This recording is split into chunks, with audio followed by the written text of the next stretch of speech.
একটা খাবারের কথা বলি আপনাদেরকে, ব্রেইন বুস্টার। সবাই মনে রাখবেন, খুব জরুরি। রাতের বেলা 1 গ্লাস পানিতে 1 চামচ হলুদের গুঁড়ো, 1 চামচ মেথি আর 1 চামচ মধু। রাতেও মিশাতে পারেন মধুটা চাইলে সকালবেলা মিশাতে পারেন। এই যে ভিজিয়ে রেখে সকালবেলা পান করলেন, মধুর মধ্যে রয়েছে গ্লুকোজ এবং ফ্রুক্টোজ, ইনস্ট্যান্ট আপনাকে ব্রেইনের মধ্যে এনার্জি দিবে। এবং এটা এমন একটা অ্যান্টিঅক্সিডেন্ট যার মধ্যে রয়েছে ফ্লাভোনয়েড এবং ফেনোলিক অ্যাসিড, যেটা কিনা আমাদের ব্রেইনটাকে সে প্রতিনিয়ত শক্তি জায়গায়, ব্রেইনের যে নার্ভগুলো আছে তার ইন্ডাকশন পাওয়ার বাড়ায়। কথা কি বুঝতে পারতেছেন? ব্রেইনের কর্মক্ষমতা বাড়বে। হলুদের গুঁড়ো এটা একটা অ্যান্টি ইনফ্লামেটরি এজেন্ট, এটা আমাদের ব্রেইনটাকে সুরক্ষা দেয়, নিউরনগুলোকে সাপোর্ট দেয়, নিউরনকে ধ্বংসের হাত থেকে রক্ষা করে। এবং BDNF, brain drive neurotrophic factor, এইটা রয়েছে, এটা এক ধরনের প্রোটিন, এটা রয়েছে হলুদের গুঁড়োর মধ্যে। এইটা যখন বেশি বেশি তৈরি হবে আপনার শরীরের মধ্যে, তখন নতুন নতুন নিউরন তৈরি হবে, আপনার ব্রেইনের কর্মক্ষমতা অটোমেটিক বাড়বে ইনশাআল্লাহ। এবং মেথি, এটা দীর্ঘ সময় ধরে ধীরে ধীরে যতটুকু আপনার প্রয়োজন ততটুকু করে গ্লুকোজ আপনার ব্রেইনে সাপ্লাই দেবে।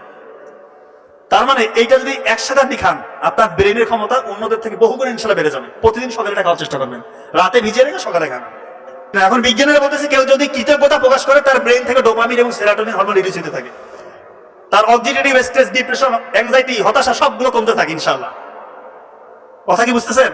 কৃতজ্ঞতা প্রকাশ করবেন, আপনার ব্লাড প্রেশার নিয়ন্ত্রণ থাকবে, আপনার ব্লাডটা পরিশুদ্ধ হবে, আপনার মেমোরি যে কনসেন্ট্রেশন, ফোকাসিং পাওয়ার, এটা বাড়বে। আপনি কৃতজ্ঞতা প্রকাশ করছেন। আপনি একটা সহজ জিনিস বুঝে রাখবেন, আপনি যদি একজনকে কৃতজ্ঞতা প্রকাশ বশত বললেন যে ধন্যবাদ ভাই, তার কি ভালো লাগবে না খারাপ লাগবে? সে কি আপনার উপরে রাজি খুশি হবে কিনা? তো এটাই তো কৃতজ্ঞতা প্রকাশ আপনার বাড়িয়ে দিবে। এটা আল্লাহর ঘোষণা। আল্লাহর ঘোষণা কি ভুল হওয়ার কোনো স্কোপ আছে? কোনো স্কোপ নাই। রাতের বেলা আপনার স্টুডেন্ট যারা আছেন, ঘুমানোর আগে এশার নামাজের পর দেরি করবেন না, ঘুমানোর আগে 2 রাকাত নফল নামাজ পড়বেন। এবং রাতের যে আমলগুলো আছে, সূরা মুলক, আয়াতুল কুরসি, সূরা বাকারার শেষ 2 আয়াত, 3 কুল, 33 বার সুবহানাল্লাহ, আলহামদুলিল্লাহ, 34 বার আল্লাহু আকবার, এগুলো পড়ে বিছানায় যাবেন। আল্লাহ তাআলা আপনাদের দেখবেন সুন্দর একটা ঘুম দিবে। ব্রেইনের মধ্যে যত খারাপ জিনিসগুলো আপনি শিখেছেন, জেনেছেন, এগুলো ইনশাআল্লাহ ওয়াশ আউট হয়ে যাবে। আর ভালো ভালো জিনিসগুলো, ভালো ভালো তথ্যগুলো যেগুলো আপনি শিখেছেন, ওগুলো দীর্ঘস্থায়ী মেমোরি সেন্টারে রিজার্ভ হবে। কৃতজ্ঞতা প্রকাশ করে ভাবেন।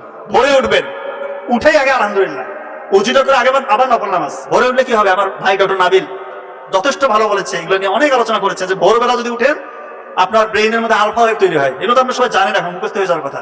আলফা ওয়েভ তৈরি হলে কি হবে? ওই সময় আপনি যা কিছু পড়বেন 2 ঘন্টা পরে অন্য সময় 10 ঘন্টা পড়ার থেকেও প্রোডাক্টিভ। এগুলো আলহামদুলিল্লাহ আমি আমার বড় ভাই ডক্টর নাবিলের বদলতে শুনেছি, শিখেছি। আশা করি আপনারা অনেক শুনেছেন। আজকে উনি আরো চমৎকার আলোচনা করবেন ইনশাআল্লাহ। তার মানে ভোরে উঠতে হবে, কৃতজ্ঞতা প্রকাশ করবেন, আল্লাহ তাআলা বাড়িয়ে দিন। আর একটা খাবারের কথা বলি আপনাদেরকে, ব্রেইন বুস্টার। সবাই মনে রাখবেন, খুব জরুরি। রাতের বেলা 1 গ্লাস পানিতে 1 চামচ হলুদের গুঁড়ো, 1 চামচ মেথি আর 1 চামচ মধু। রাতেও মিশাতে পারেন মধুটা চাইলে সকালবেলা মিশাতে পারেন।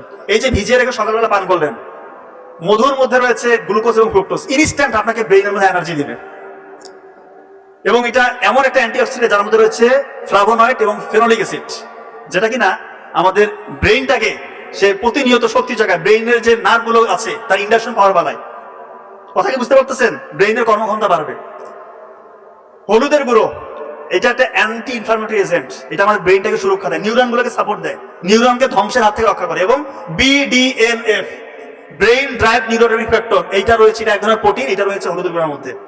এইটা যখন বেশি বেশি তৈরি হবে আপনার শরীরের মধ্যে, তখন নতুন নতুন নিউরন তৈরি হবে, আপনার ব্রেইনের কর্মক্ষমতা অটোমেটিক বাড়বে ইনশাআল্লাহ। এবং মেথি, এটা দীর্ঘ সময় ধরে ধীরে ধীরে যতটুকু আপনার প্রয়োজন ততটুকু করে গ্লুকোজ আপনার ব্রেইনে সাপ্লাই দেবে। তার মানে এইটা যদি একসাথে আপনি খান, আপনার ব্রেইনের ক্ষমতা অন্যদের থেকে বহু গুণ ইনশাআল্লাহ বেড়ে যাবে। প্রতিদিন সকালে এটা খাওয়ার চেষ্টা করবেন, রাতে ভিজিয়ে রেখে সকালে খাবেন। কথা ক্লিয়ার? আমরা কৃতজ্ঞতা প্রকাশ। সর্বশেষ কথা বলে শেষ করবো। আল্লাহ তাআলা সূরা লোকমানে বলেছেন, বাবা মার মর্যাদা কি রকম সেটা একটু শুনেন। যে শিরক তো সব থেকে বড় জুলুম। তো বলতেছে, তোমাদের বাবা মা যদি তোমাদেরকে শিরক করতে পারে, অর্থাৎ আমার সাথে কাউকে শরীক করতে পারে, সব থেকে ঘৃণিত অপরাধ যেটা, এটা যদি করতে পারে তোমার বাবা মা, তুমি তোমার বাবা মাকে এক্ষেত্রে ভদ্রভাবে অমান্য করবে, তাদের কথা মানবা না, কিন্তু তাদের সাথে সদাচরণ করতে হবে, ভালো ব্যবহার করতে হবে, তাদের দেখভাল করতে হবে, এবং তাদের মৃত্যুর আগ পর্যন্ত তাদেরকে ছেড়ে চলে যাওয়া যাবে না, তাদের দেখভালটা করতে হবে। চিন্তা করেন, আমাদের কোনো বাবা মাকে এরকম বলে যে আল্লাহর সাথে শিরক করার জন্য? এটা তো বলে না। তা আর কোন কথা আছে? শিরক করতে বললে তাদের সাথে উফ শব্দটা করা যাবে না, খারাপ ব্যবহার করা যাবে না। তা আমাদের বাবা মা তো আমাদেরকে জীবন থেকে বেশি ভালোবাসে, সেই বাবা মার সাথে আমরা কি আচরণ করি? অনেকেই করি না। এটা করবেন না। মা বাবার দোয়া নিবেন, দোয়া আসলে মন থেকে আসে, চাইতে হয় না। আপনার অ্যাক্টিভিটিসে বলে দিবে আপনার জন্য আপনার মা বাবা, দোয়াটা অটোমেটিক চলে আসবে। চোখের পানি ফেলে দোয়া করবে। মা বাবা যদি চোখের পানি ফেলে দোয়া করে, ওই সন্তানের জন্য আর কিছু লাগবে না, ইহকাল তো ইনশাল্লাহ কামিয়াব, আল্লাহ সে পরকালে নাজাতের রসুলা। আমার মতো স্টুডেন্ট, আমার বড় ভাই বোন আলহামদুলিল্লাহ যথেষ্ট মেরিটোরিয়াস, ওরা যখন বিসিএস ক্যাডার হয়ে গেল, আমার অবস্থা তো একটু নাজুক, মেধাশক্তি অত ভালো না। আমার মা শুধু দোয়া করে যে আল্লাহ এই দুই সন্তান তো বিসিএস ক্যাডার হয়ে গেছে, এ যদি না হয় এর মনের ভিতরে কি হতাশা কাজ করবে, শুধু দিন রাত দোয়া যে আল্লাহ ওকে নিরাশ করো না, চোখের পানি ফেলে দোয়া করতো।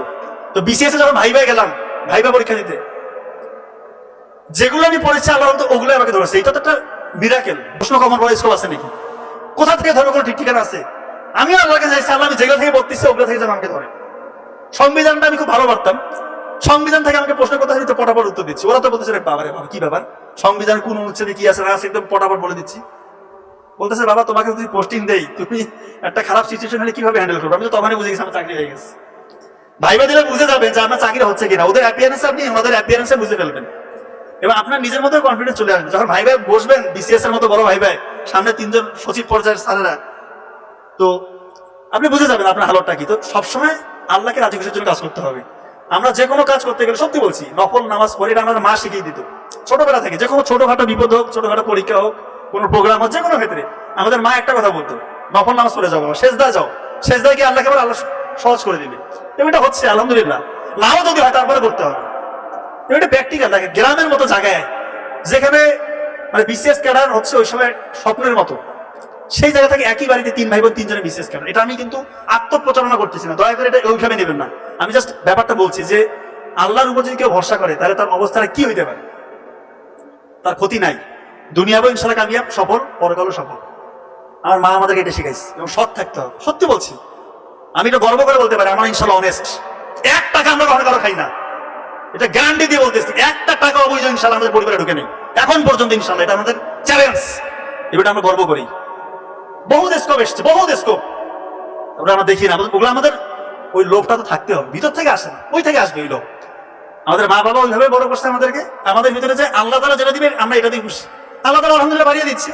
100 না খেয়েছিলাম, এখন আলহামদুলিল্লাহ যেটা রাখছে যথেষ্ট ভালো, আলহামদুলিল্লাহ। যে হালতে থাকে আলহামদুলিল্লাহ। এটা বলছি সৎ থাকবেন ভাই, কমবে না, বাড়বে। আল্লাহ শুধু বাড়াই দিবে। এই জন্য মা বাবার খেদমত করবেন, খুশি হয়ে যাবে। অনেক নতুন বউরা এসে একটু ডিস্টার্ব করে, স্বামীকে বলে এত কিছু দিয়ে দিচ্ছ, ভবিষ্যৎ কি, বাচ্চা কাচ্চা হবে, সবে দিয়ে দিলে আমাদের কি হবে, মানে এমন বুদ্ধি দেয়। আরে বাবা, তোমার বাবা মাকে যদি, আপনার স্বামীর বাবা মাকে যদি সে খুশি করতে পারে, আল্লাহ তার উপর খুশি তাকে বাড়াই দিবে। এটা বুঝেন না কেন? অনেক মেয়েরা এসে সংসারে এসে ডিস্টার্ব করে, স্বামীর সাথে ভাই বোনের সম্পর্ক নষ্ট করে, মা বাবার সম্পর্ক নষ্ট করে, মনে করতেছে বিশাল কামিয়াব হইলো। আরে বাবা, এটা যদি করেন, কোনো হাজবেন্ডের যদি সম্পর্ক তার মা বাবার সাথে বিচ্ছিন্ন হয়, তার ভাই বোনের সাথে যদি সম্পর্ক খারাপ হয়, ওর তো হায়াত কমে যাবে। ও বিভিন্ন রকম অসুখে দেখবে যে তার এসে ধরবে তাকে। তা আপনার স্বামীর আয়ু কমলে সে যদি অসুস্থ থাকে, আপনার কি লাভ হইলো না লস হইলো? বুঝে না, মেয়েরা অনেকে বুঝে না। একটু দেমাগ খারাপ সোর্স করেন, একটু বুদ্ধি খাটান।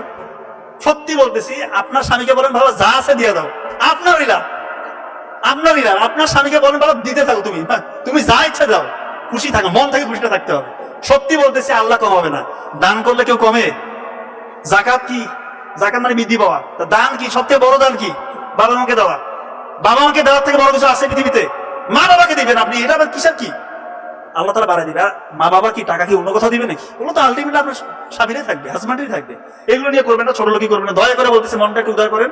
আর একটা ব্যাপার, আপনার সন্তান হবে না, আপনি যদি এরকম আত্মকেন্দ্রিক আচরণ করেন, বাবা মার, আপনার হাজব্যান্ডের মা বাবার হিংসা করেন, তা আপনার ছেলেটা যখন বড় হবে বিয়ে করবে, আপনি তখন বয়স্ক হবেন, আপনার হালতটা কি হবে? আপনার বৌমা যদি আপনাকে এসে না দেখে, কি মানে একটা কথা আছে না যে ইট্টি মানলে পাটকেলটি খেতে হয়, কথা আছে কিনা? তা আপনি যেরকম আচরণ করবে আপনার সাথে ওরকম ফিডব্যাক হবে। ব্যবস্থাটা ওরকম ন্যাচারই করে দেবেন, ন্যাচার বলে আল্লাহ তাআলা ব্যবস্থা করে দিবে। দয়া করে সন্তানকে শিখান, সন্তানকে এমন ভাবে ছোটবেলা থেকে লালন পালন করেন, ওরা দেখবে কি রে আমার মা বাবা, আমার দাদা দাদি নানাকে এত রেসপেক্ট করে, ওরা এটা দেখে শিখবে। তারা যখন বড় হবে তারা তাদের শ্বশুর শাশুড়িকে রেসপেক্ট করবে। কথা কি বুঝতে পারছেন? দেখবেন পরিবারটা একটা জান্নাতের বাগান হয়ে যাবে ইনশাআল্লাহ। তো যাই হোক, আমি আর কথা বলবো না। আপনাদের জন্য আমার বড় ভাই ইনশাআল্লাহ অসাধারণ লেকচার নিয়ে অপেক্ষা করছেন। ওর প্রতিটা লেকচার আমি মনোযোগ দিয়ে শুনি, আপনারাও নিশ্চয়ই শুনবেন, অনেক কিছু জানতে পারি আমরা। তো আজকে আমরা যা কিছু শিখলাম, একটু কিছু যদি মেনে চলি ইনশাআল্লাহ জীবন বদলে যাবে।